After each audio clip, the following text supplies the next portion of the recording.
नमस्कार। ई क्लास के अंदर एक बार पुनः आप सभी का स्वागत है। जिन विद्यार्थियों ने चैनल को सब्सक्राइब नहीं किया है वो चैनल को सब्सक्राइब कर लें ताकि अध्ययन सामग्री आपके पास समय पर पहुंच सके। हमारा तृतीय वर्ष का सिलेबस है वो लगभग पूर्ण होने को है और सिलेबस कंप्लीट होने के बाद में हम लोग प्रश्न उत्तर के ऊपर चर्चा करेंगे और जो भी महत्वपूर्ण प्रश्न परीक्षाओं में पूछे जाते हैं उसके बारे में मैं आपको बताऊंगी। चलिए आज हम लोग नेपोलियन बोनापार्ट जिसका कि हम अध्ययन कर रहे हैं उसमें हम उसके प्रायद्वीपीय युद्ध को देखते हैं। नेपोलियन बोनापार्ट जो कि एक महान सेनापति और विश्व विजेता बनने का नायक था, वो अपनी अनुचित जिद और महत्वाकांक्षाओं यानी कि अंध महत्वाकांक्षा से प्रेरित होकर इस तरह के निर्णय लेने लग गया था जो उसके पतन के अंदर सहायक हुए थे। जैसे कि फिशर कहता है कि स्पेन का विद्रोह उन राष्ट्रीय आंदोलनों का अगुआ था जिन्होंने अंततः नेपोलियन का साम्राज्य ही नष्ट कर दिया था। उसकी दृष्टि में नेपोलियन राष्ट्रीय धर्म का शत्रु, राष्ट्रीय एकता का संहारक और राजमुकुट का विनाशक था। तो इस तरह से देखते हैं कि प्रायद्वीपीय युद्ध ने उसके पतन का मार्ग प्रशस्त कर दिया था। हम देखते हैं कि प्रायद्वीपीय युद्ध क्या था और इसके क्या कारण थे और इसने किस तरह से नेपोलियन का पतन का मार्ग प्रशस्त किया था। स्पेन और पुर्तगाल के क्षेत्रों को यूरोपीय जो भाग है उसका प्रायद्वीपीय क्षेत्र कहा जाता है। हम देखते हैं कि स्पेन ने हमेशा ही नेपोलियन का साथ दिया था, यानी कि जब पुर्तगाल विजय की थी नेपोलियन ने तब भी स्पेन ने उसको साथ दिया था, लेकिन फिर भी नेपोलियन उस पर अपना आधिपत्य स्थापित करना चाहता था। इस आधिपत्य स्थापित करने के पीछे जो कारण काम कर रहे थे उसके अंदर हम देखते हैं सबसे पहला कारण था स्पेन में बूर्बो वंश का शासन था और नेपोलियन बूर्बो वंश का शत्रु था, इसलिए वो बूर्बो वंश का विनाश करना चाहता था। दूसरा ये था कि स्पेन के ऊपर चार्ल्स चतुर्थ का शासन था और चार्ल्स चतुर्थ है वो अकर्मण्य था और उसकी जो अकुशल शासन था उसके कारण उसकी स्थिति निर्बल हो गई थी और इस स्थिति का लाभ है वो नेपोलियन बोनापार्ट उठाना चाहता था। साथ साथ में इन्हें जो चार्ल्स चतुर्थ का अपने पुत्र फर्डिनेंड के साथ में भी इन्हें जो विरोध चल रहा था, तो इस पारिवारिक वैमनस्य का भी फ़ायदा नेपोलियन बोनापार्ट उठाना चाहता ही था। अगला जो कारण हम देखते हैं कि जो स्पेन था वो कैथोलिक है ना जो लोगों का गढ़ था और नेपोलियन क्योंकि ना जो कैथोलिक विरोधी था इसलिए नेपोलियन ने इस गढ़ को नष्ट करने के उद्देश्य से स्पेन पर आक्रमण करने की योजना बनाई। और सबसे जो महत्वपूर्ण कारण था वो था नेपोलियन की साम्राज्यवादी महत्वाकांक्षा, यानी कि नेपोलियन है वो फ्रांस का औपनिवेशिक विस्तार है वो करना चाहता था। तो इन्हीं सभी कारणों से प्रेरित होकर नेपोलियन बोनापार्ट है वो स्पेन के ऊपर है जो आक्रमण करता है। स्पेन ने जो 1795 में ना जो फ्रांस का प्रभुत्व स्वीकार कर लिया था, लेकिन नेपोलियन उसको पूरी तरह से अपने आप में मिलाना चाहता था। उसने ये वाला जो इसको मिलाने की प्रक्रिया है उसकी योजना बहुत पहले ही शुरू कर ली थी, यानी कि फॉन्टेनब्लू की संधि के अनुसार स्पेन ने उसे पुर्तगाल पर आक्रमण करने के लिए सेना अपने राज्य से गुजरने का अधिकार प्रदान किया था, जिसका लाभ उठाकर नेपोलियन ने स्पेन में अपनी सेनाएं एकत्र करना प्रारंभ कर दिया था।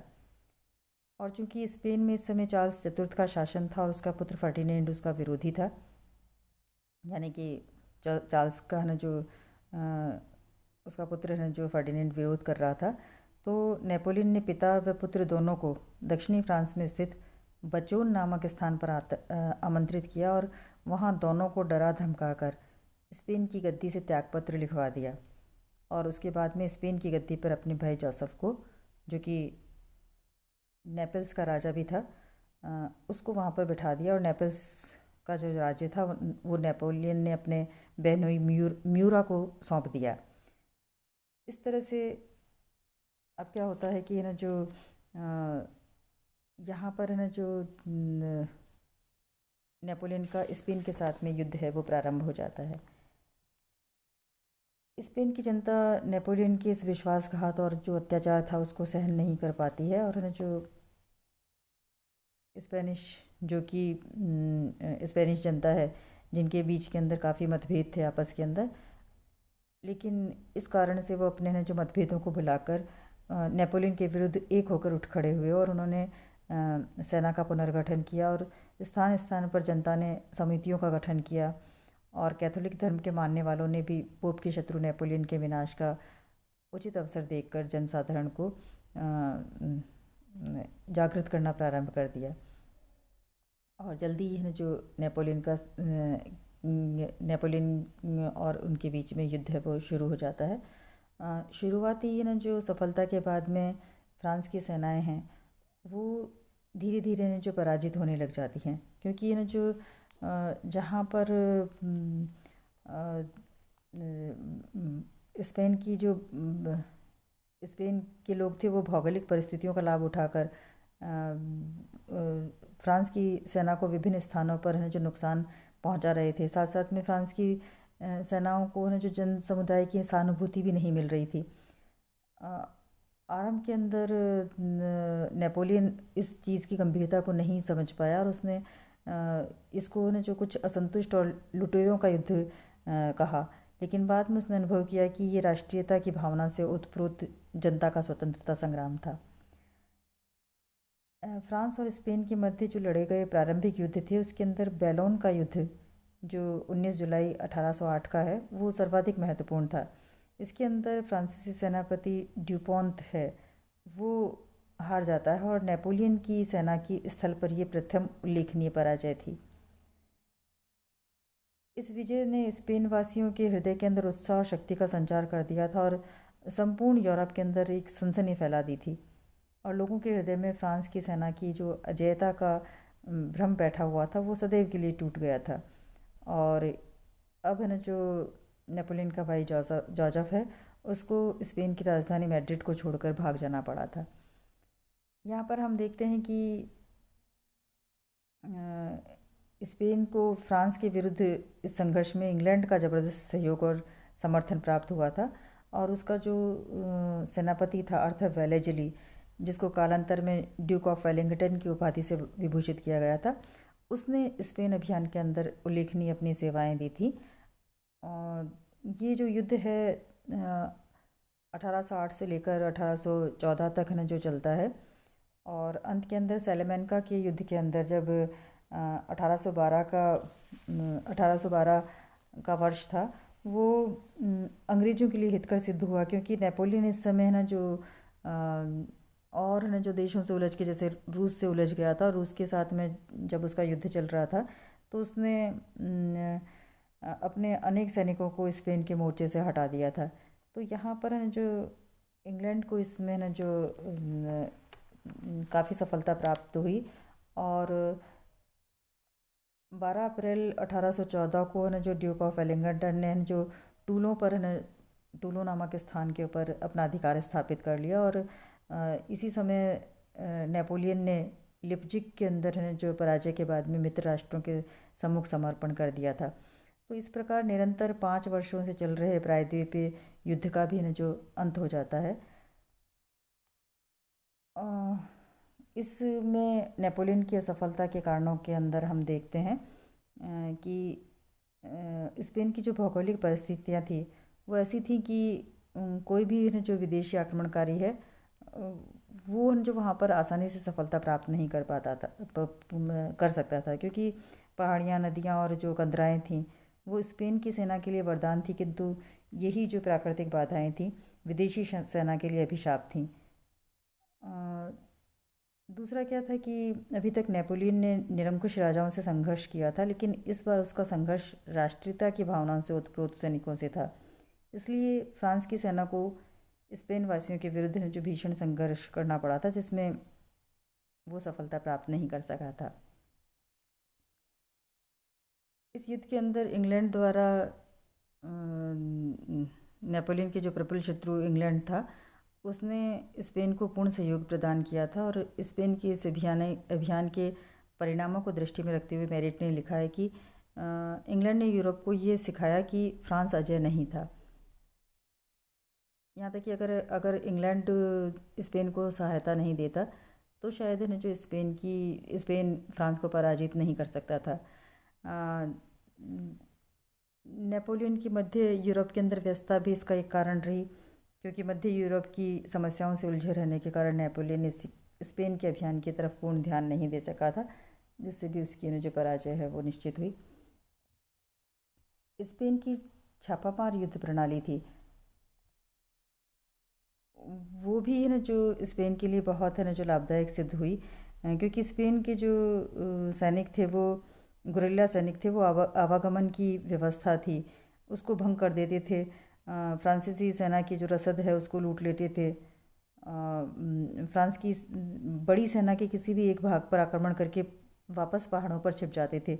इसलिए सेना का एक बहुत बड़ा भाग इन विद्रोहियों को पकड़ने के लिए सुरक्षित रखना पड़ता था।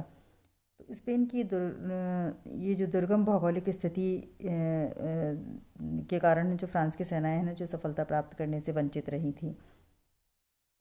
इतिहासकार हेजर ने लिखा भी है कि रक्षात्मक युद्ध के लिए देश की दशाएं प्रशंसनीय थी, किंतु आक्रमणात्मक युद्ध करना वहाँ पर अत्यंत कठिन था।